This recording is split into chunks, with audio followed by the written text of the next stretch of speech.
What's up, guys? This is Tom, the Action Accountant, and today we're continuing our series, No Stupid Questions. This video is for entertainment and informational purposes only. It does not constitute investment advice or advice on tax or legal matters. The Action Accountant is a certified public accountant in the state of Washington. One of the questions I received was, hey, what kind of rules do I need to put in place to become a successful investor?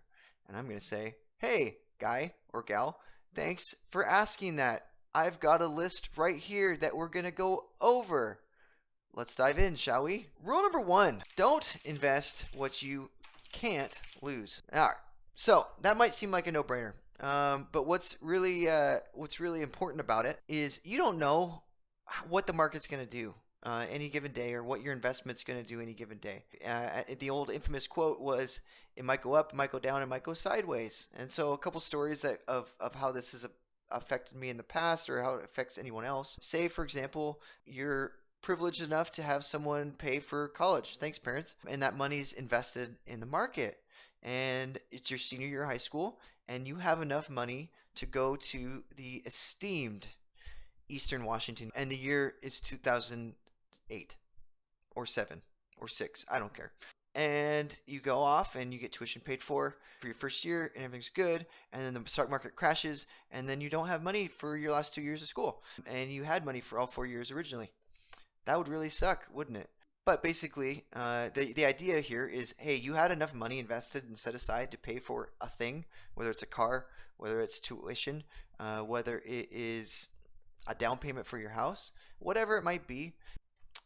As soon as you have that, take it out of something a volatile asset like the market, like Bitcoin, like whatever it might be that could, go sideways, downwards, upwards, whatever, and make sure you have that cash available for what you need it for. So that's rule number one.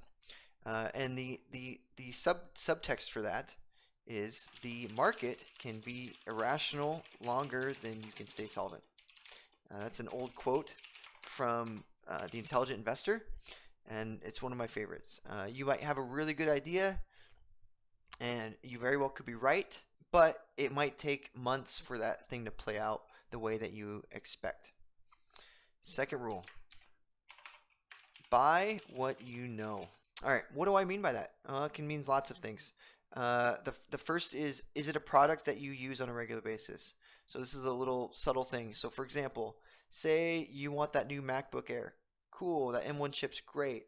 Buy it, use it. If you love it, and you have a little bit extra cash, take some cash and buy some Apple. Again, this is not financial advice, but my idea, the way I really like to do it is, if there's a product I really love and want to use, I want to own that company, and I want to utilize that same cash that I'm using to buy the product to invest in the company. Because then over time, right, that's how you start to make more money and accumulate wealth. Second version of that would be, do you work for a company? And I've got a couple stories here. But basically, if you work for the company, you have insider information that the rest of the world doesn't have. And I don't mean that in an illegal way. But if you're growing and healthy, and what's going on internally, you can buy shares as long as you follow your blackout periods and follow the rules that are put in place as a public company. And you can buy shares ahead of the public, knowing that you guys are kicking butt, even if the market hasn't rewarded you guys yet. Or another example of this was a former friend of mine, or a former boss, I guess technically. He worked for a company that was in the throes of near bankruptcy, and the stock went all the way down to 10 cents. Literally, from the outside, it was totally worthless. He went looking around and started doing mental math and said, gee, they could liquidate this place even if we went bankrupt for $1 per share. So he knew that the balance sheet was basically totally misadjusted. And he just went and loaded up as much as he could with free cash at 10 cents a share. And it turns out the company didn't even go bankrupt, and it recovered, and he was able to take that and eventually sell at $3 and $4 per share, and triple or 30x to 40x his money. It was his best investment of his life, simply by buying what he knew. Looked around him and said, gee, all this equipment is worth more than 10 cents a share. There's something wrong, and he bought it. Next lesson. Keep lessons as cheap as possible. This is important. When you just dive in, that's how you get burnt. Because you really don't understand what's going on. You're going to have emotions in play that are going to cause you to do weird and wacky stuff. And you're not going to necessarily be ready for what happens, right? You've read something maybe if you're lucky, um, and you're gonna just dive in, and then it goes south or it goes up. It doesn't matter which direction it goes. If it goes up too much, you're just not gonna understand, and you're just gonna panic sell because you're up and you didn't know why, or it's gonna drop and you're gonna panic sell and you don't know why, and you're getting burned. So I have an example of this yesterday, or not yesterday, last couple weeks. I bought. There was a big crash on the crypto markets, and I went, cool, let's buy some Ethereum and Cardano, which are just two chips, or two. I like Ethereum a lot. I understand Ethereum, but I haven't held any Ethereum. Cardano is another one that a friend told me about, but I haven't done my research on.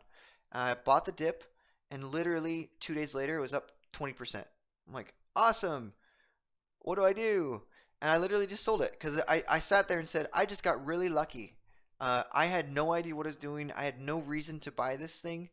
Cool, I made 20%, but basically, I had no reason, rhyme, or doing it. Cool, I got lucky. That's fine.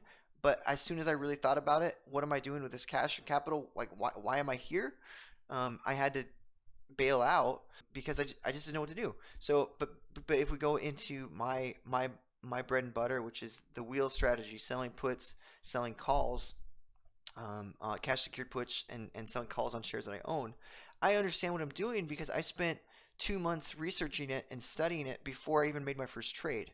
Then when I finally made my first trade, I did a single contract just to watch it and see what it would do. So that way, all my cash at risk was very, very low. And then it took about 2 more months before I started to ramp that up and add more money to what I was working with. And over the course of 4 to 6 months, I finally kind of had a full portfolio working and churning and performing the way that I expected. Meantime, ever since then, I've been dabbling in some other options trades, and I don't know why I'm successful or not. And so that really scares me, but it's the same thing.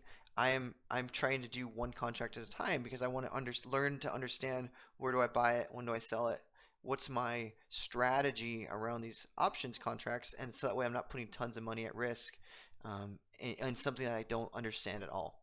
So keep lessons as cheap as possible. Keep your emotions in check. And I'm going to add to this, always have a goal. All right, this goes hand in hand with keep lessons as cheap as possible. Because if you basically if you're emotionally trading, you are going to be bankrupt in no time because you're going to be at the whim of the market or the stock price of the ticker that you're trading, and you just don't understand what you're doing or why, and you're going to get out way too early, or you're going to get out way too late, or you're going to end up holding a company way too long. It doesn't matter. And so the big idea is when you make a trade, you should always have a stop loss that removes your emotions. You should have some sort of sell strategy. And honestly, your strategy can be buy and hold forever, and that's fine. Um, but then you want to put it in such a way to keep your emotions in check that if it goes down or if it goes up too much, you're not spazzing. And so ways to do that would be quite literally remove it from your stock app on your phone. If you're just buying and holding it forever, you can check on it quarterly instead of checking out every day. If you're looking at your holdings every day, you're introducing the element of risk, or what I would call spaz. And spaz is the only way that I've consistently lost money in basically anything that involves money. This is true in poker. This includes day trading, and honestly, maybe even relationships in life. But basically, the big idea with that is if you buy something with a purpose. Don't care if you're buying and holding. I don't care if you're day trading. I don't care if you're swing trading or options trading. It doesn't matter. This applies to all forms of investment, long-term investment or trades. Have a goal in place so that way you know when you want to exit, or always have a stop loss or a way out in case of a massive downswing or black swan event, or if you're just plain wrong about your thesis on your investment. That's all for today. I hope that these rules, I hope they make sense, and I hope you can figure out a way to apply them to how you're wanting to invest and trade. And if you have any questions, hop in chat with us on Sunday night, Monday mornings, and Thursday mornings, where I do a lot of market research on Sunday nights. I do active trades on Monday and Thursday, and on Thursday I do videos just like this one. Make sure to hit subscribe if you enjoyed this content, and hop on over on Twitch and give me a follow or subscribe if you like supporting what I'm doing. We'll talk to you next time.